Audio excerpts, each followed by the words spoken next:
Bonjour à tous et merci d'assister à l'IoT des France. Je suis Célia Garcia Montero, je suis journaliste au Journal du Net où je m'occupe de la rubrique IoT.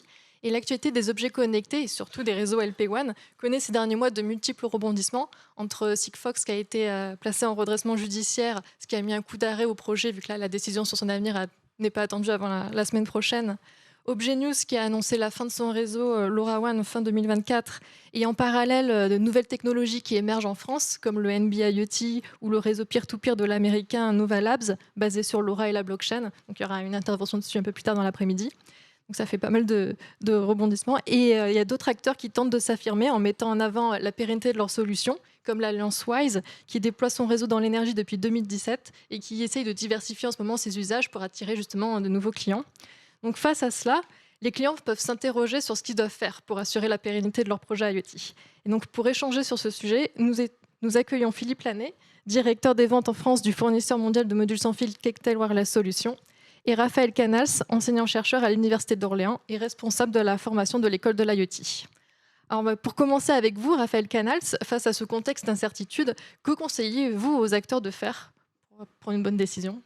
Alors, c'est une question très vague en quelque sorte, parce que ça va vraiment dépendre du cadre applicatif dans lequel le déploiement de la solution IoT doit se faire. En ce sens que il faut bien comprendre déjà le besoin du client. Ça, c'est la première chose. Mais derrière, et on l'a vu ce matin à travers la présentation réalisée par la dame de SFR, il faut bien comprendre toute la chaîne de valeur de l'IoT. Il n'y a pas que le capteur, et là, il y a un abus de langage en quelque sorte, mais de l'objet connecté en tant que tel, puisque derrière, il va y avoir le besoin de transmission de l'information jusqu'à un serveur en quelque sorte, le stockage de l'information, savoir ce qu'on veut faire de la donnée et voir jusqu'où on doit aller dans le traitement de la donnée, de l'ensemble de ces données à travers de la data science par exemple. Pour ce qui est par contre, ce qui intéresse le plus grand nombre ici, le côté communication, ça va dépendre vraiment du cadre dans lequel cette transmission doit être réalisée et surtout, il faut considérer l'objet comme un tout, à savoir est-ce que le système doit être autonome pendant un bon nombre d'années? Est-ce que je est-ce que je dois faire du traitement en local? On l'a évoqué, c'est ce qu'on appelle à la limite du edge computing. Et si effectivement il y a du edge computing, quelle va être la puissance nécessaire? Tout à l'heure, on a évoqué du traitement vidéo, mais quid de ce traitement vidéo? Quelle va être la qualité de la vidéo? Et derrière, ben, quelle architecture matérielle, quel processeur il va falloir utiliser pour réaliser ces traitements? Alors, de base, on peut partir sur du microcontrôleur, petit système de traitement. Lorsqu'on a des petites images, eh ben, et suivant les besoins, là aussi, on peut se permettre de réaliser des petits traitements, mais lorsqu'on a des contraintes je dirais même d'intelligence répartie et de edge computing, eh bien, on comprend derrière très vite qu'il faut monter en puissance. Et si on monte en puissance, ça veut dire que d'un point de vue énergétique, on aura d'autres soucis qui vont venir se greffer sur la solution qu'il va falloir adopter. Auquel cas, il va falloir partir plutôt sur des solutions, par exemple, à base de FPGA, ou tendre même vers des solutions de processeurs neuromorphiques.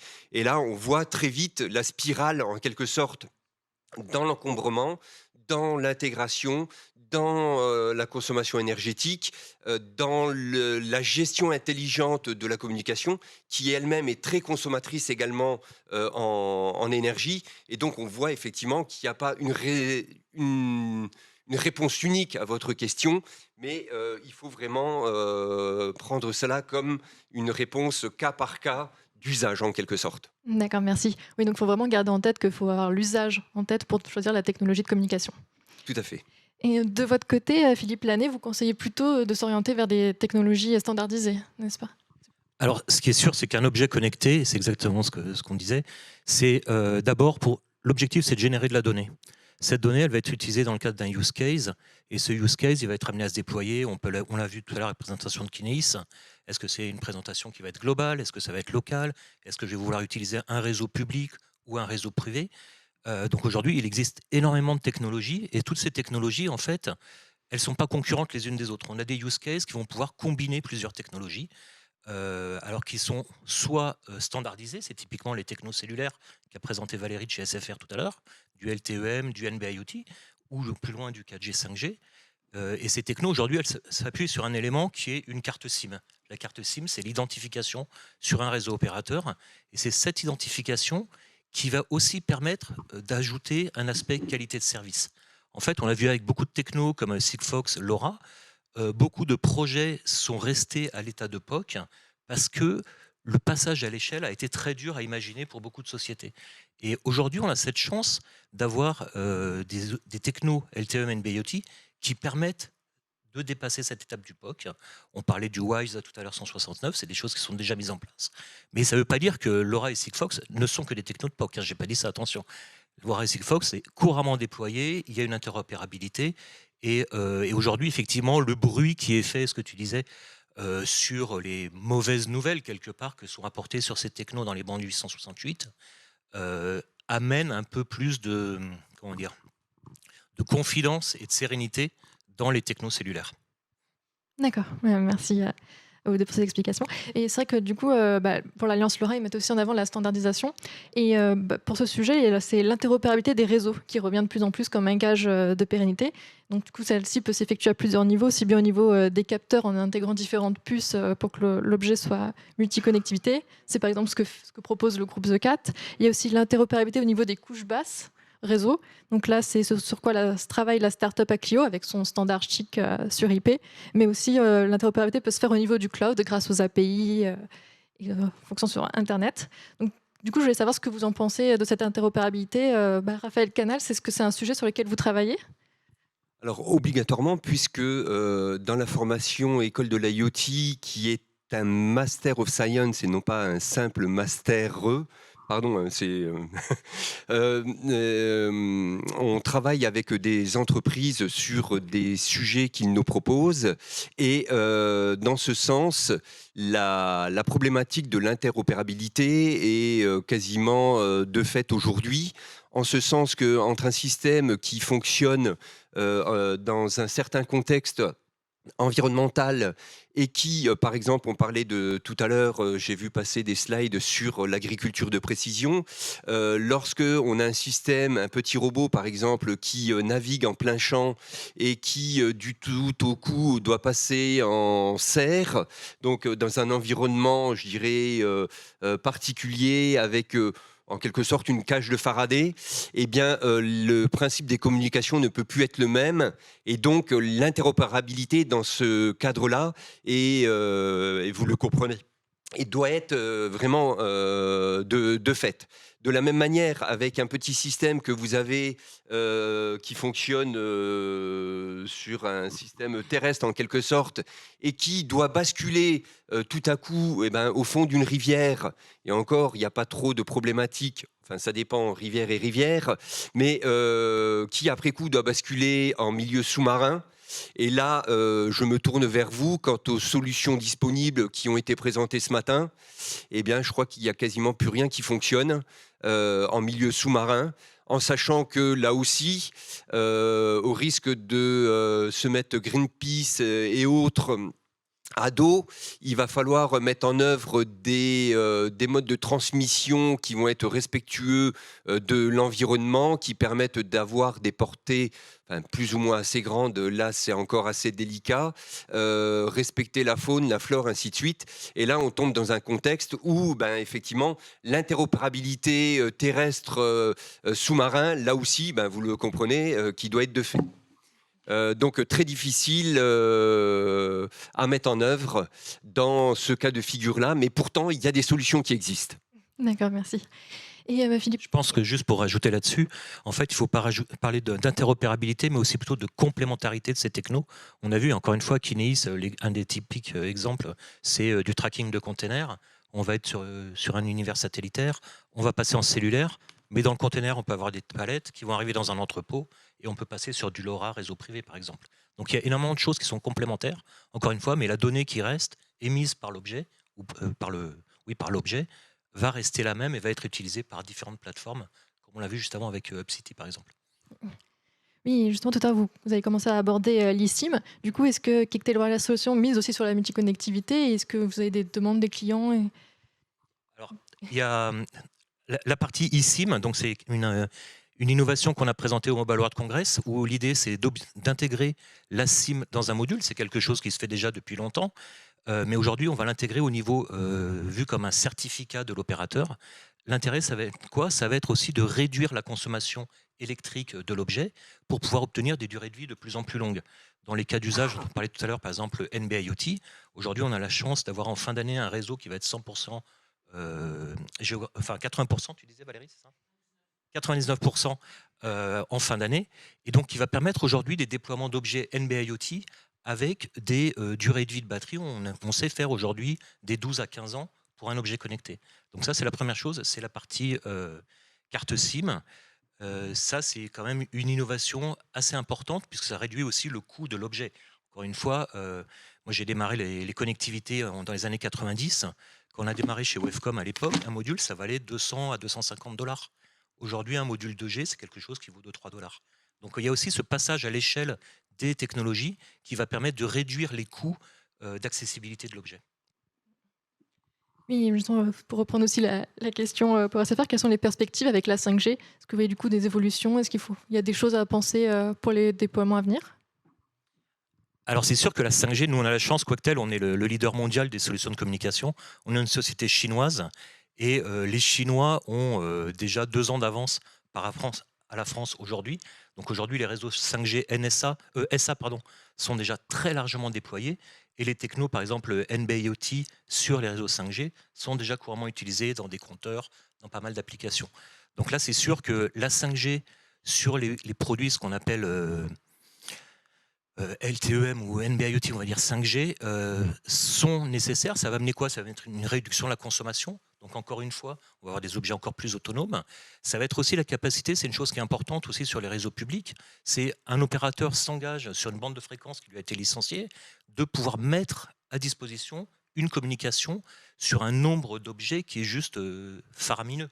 Aujourd'hui, sur une base station d'un opérateur cellulaire en NB-IoT, on accède entre 50 et 75 000 objets. Donc ça, c'est aussi ce qui va permettre à l'IoT de passer à l'échelle et de pouvoir déployer des objets de plus en plus nombreux. Ça, c'est la première chose. Sur la 5G elle-même, alors on a vu des applications de vidéo, on a vu des applications de ce qu'on appelle le premier use case, c'est ce qu'on appelle le mobile broadband. C'est ce qu'on a aujourd'hui dans nos téléphones, qui fait qu'on va pouvoir télécharger un film sur son téléphone ultra rapidement. C'est un use case grand public, très bien. Je ne suis pas sûr que tout le monde ait besoin de ça, c'est encore autre chose.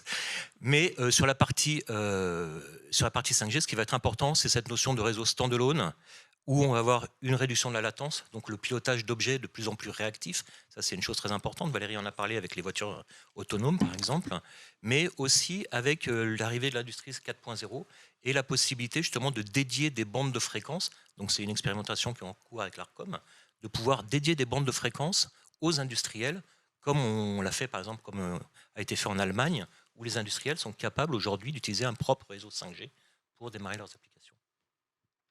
D'accord, merci. Après, ça génère encore de plus en plus de données, et ces données ensuite il faut les traiter.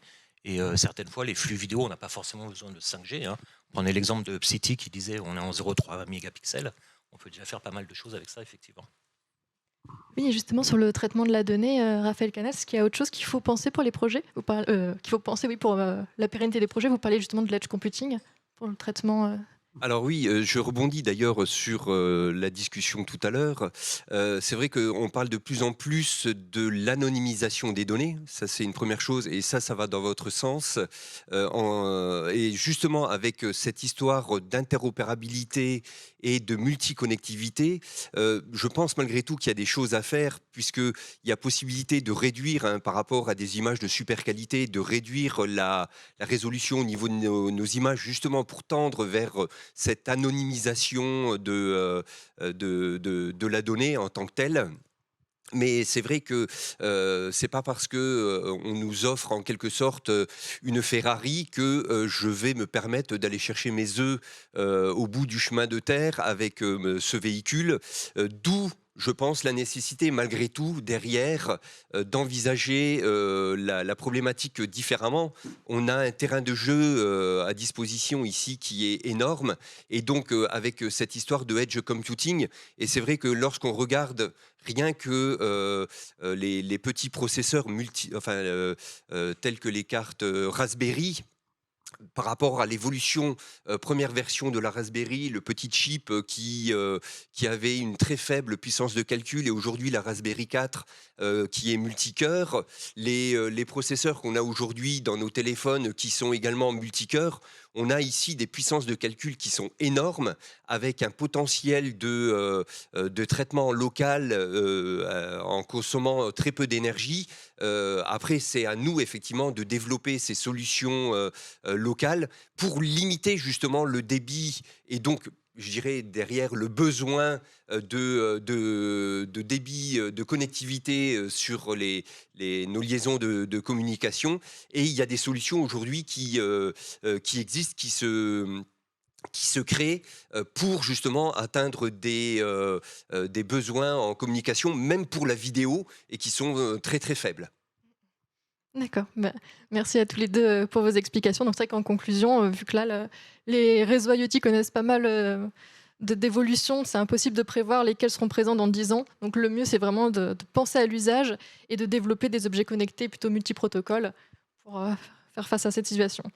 Bah, merci encore. Et puis si vous avez des questions ou des remarques, nous avons encore 5 minutes. Merci à Raphaël et Philippe pour cet échange. Voilà, les questions. Bonjour, moi j'ai une question sur la eSIM. On attend ça avec impatience parce que opérationnellement, ça serait 1000 fois plus simple de gérer nos stocks en distribution et de pouvoir les activer à distance selon tel ou tel opérateur. Donc ça, pour nous, c'est une évolution majeure. Ça fait longtemps qu'on en parle. On avait l'impression, et on pourra peut-être en discuter, qu'il y avait un frein un peu opérateur.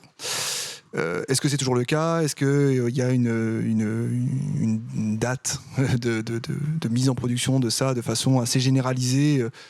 On pourrait vraiment avoir notre eSIM dedans et que ça parte aux US ou en Australie, qu'on puisse l'activer à distance et dire tu te mets sur tel réseau et c'est très bien, quoi. Parce que ça, c'est le rêve. Voilà. Mais c'est un rêve qui existe déjà en fait.